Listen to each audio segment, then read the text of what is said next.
All right, play number 5 here of series number 7. Ball on the 6-yard line after taking a 2-yard loss. Second and goal. 147 third quarter. So you can see I'm in the I formation here. I'm running an isolation play, which basically means I want to isolate my fullback on a linebacker.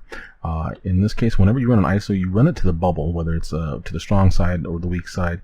In this case, I've called it. It's normally called to the strong side. I'm going to go ahead and stick with that because really I have the same bubble on either side here. Bubble is essentially a spot where an offensive lineman is uncovered and the linebacker is off the line of scrimmage. So we get a bubble right there. And in this case, there's 2, and they are exactly the same. This is no wider than this one. They're both head up, and we have a nose tackle who's head up.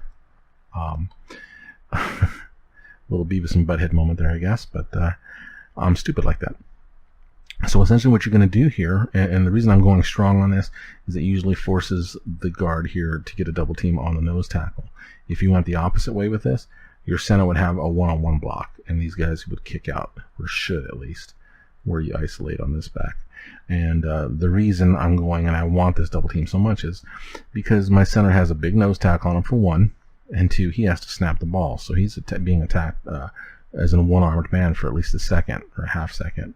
So generally speaking, you like to help out to the center side whenever you're running this kind of play. So what happens is, like I said, we get the double team here, maybe work their way to the next level. Backside here, he's going to work his way to that backer, and we'll get a base block here. We'll leave him alone. He'll block up inside here. He'll get a man-to-man, and he'll get the man-to-man, and we're going to attack hard right here. We'll make the decision to either break inside or outside off of that block. We'll go ahead and run through this and see what happens, and then we'll discuss. So as we can come through here, boom. The linebacker does a great job of meeting him in the hole. As you can see, it basically closes the bubble. But as you can see, there's a nice space here because the player who's playing that other inside backer here kind of overruns it, goes a little too far to this side of the field. Really, he should be attacking his gap, the A gap in this case. But you know, I don't blame him for this. I do it all the time myself too. Really, I'm not a linebacker. I've never been a linebacker. I've coached them, but so sometimes I make that mistake. So I cut back, and honestly, I don't think I really made much of a move here, but it must have made just enough to get this guy to square up as opposed to keep attacking me and making him think that I'm going further back, or cutting further back, I should say. And I turn up and get as many yards as I can, so I get, 2-3 yards there. And oh yeah, see, there we go, fumble. So yeah, what was an okay play ends up being a horrible play, obviously for me.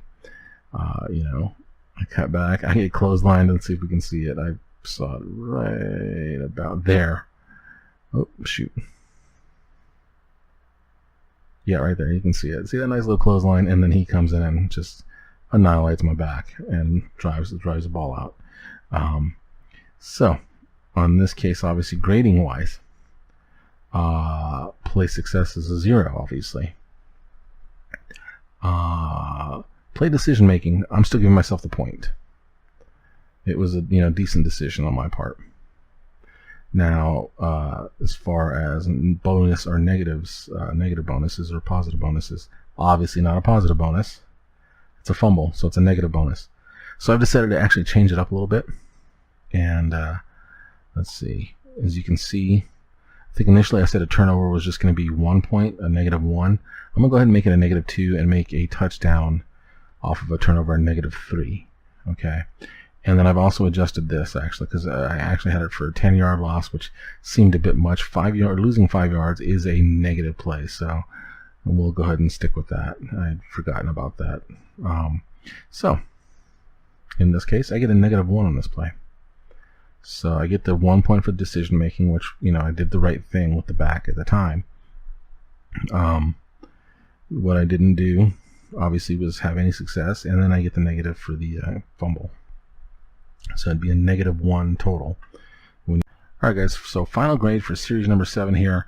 We'll go ahead and look at each individual play. The first play, I get 3 points. Second play is a 2, so it's a pass. Third play, I get 3 points again, so I have 2 plays there with a bonus point essentially. Fourth play, though, I get the 0, and fifth play, I get a -1. So technically that's 7 out of 10, so obviously 70% in this case. I'm still a loser, though.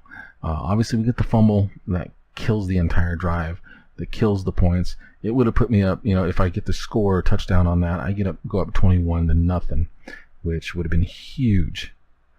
He would have been playing from behind and playing catch up essentially.